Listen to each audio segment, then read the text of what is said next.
Bismillahirrahmanirrahim. Assalamualaikum warahmatullahi wabarakatuh. Apa kabar anak-anakku? Semoga kita semua dalam keadaan sehat walafiat. Amin. Kita lanjutkan pembelajaran pekan kemarin. Terakhir kita sudah sampai menceritakan teks ulasan. Nah, hari ini kita akan belajar tentang menelaah struktur dan kaidah teks ulasan. Sebenarnya untuk struktur teks ulasan kita sudah pernah singgung dari awal kalau teks ulasan itu memiliki struktur ya. Struktur itu susunan.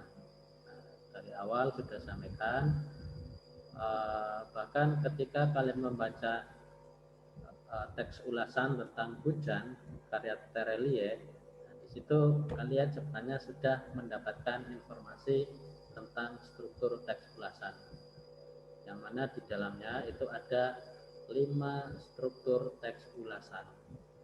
Oke, kita ulangi lagi struktur teks ulasan. Ada 5 struktur teks ulasan. Yang pertama, dan ini yang paling atas untuk novel, yaitu ada yang namanya identitas karya. Ada yang namanya identitas karya. Identitas karya itu apa? Identitas karya adalah bagian dari teks ulasan yang letaknya adalah paling atas, berisi tentang informasi tentang buku atau karya tersebut. Informasi apa yang ada pada teks ulasan? Itu ada judul, ada pengarang, ada penerbit, ada tahun terbit, ada tebal halaman, dan ukuran buku. Ataupun bisa ditambah dengan yang lain, misalnya ISBN, harga buku juga bisa. Nah, itu adalah bagian identitas buku. Bagian ini mungkin saja tidak dinyatakan secara langsung. Nah, hal ini seperti yang tampak pada teks ulasan film dan lagu.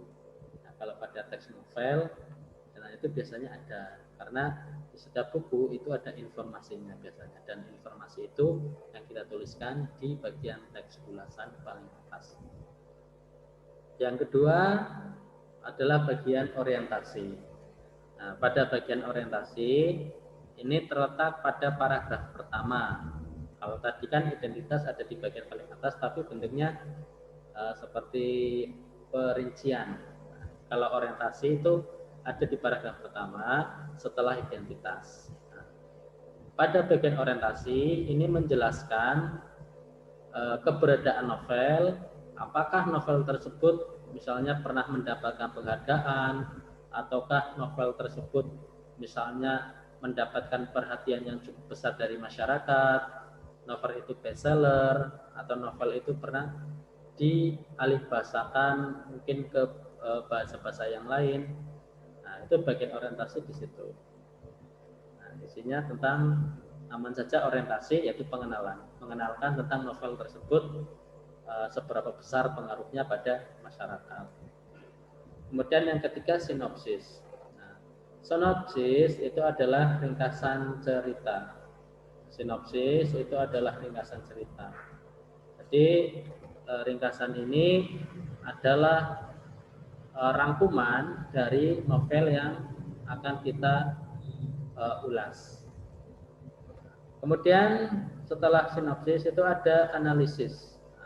Analisis itu adalah bagian yang berisi tentang analisis paparan tentang unsur-unsur cerita.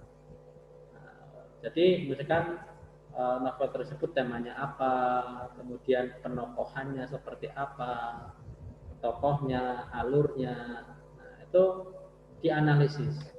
Nah, bisa saja yang dianalisis itu adalah bagian-bagian yang menarik saja, menonjolnya di mana itu yang dibuat analisis.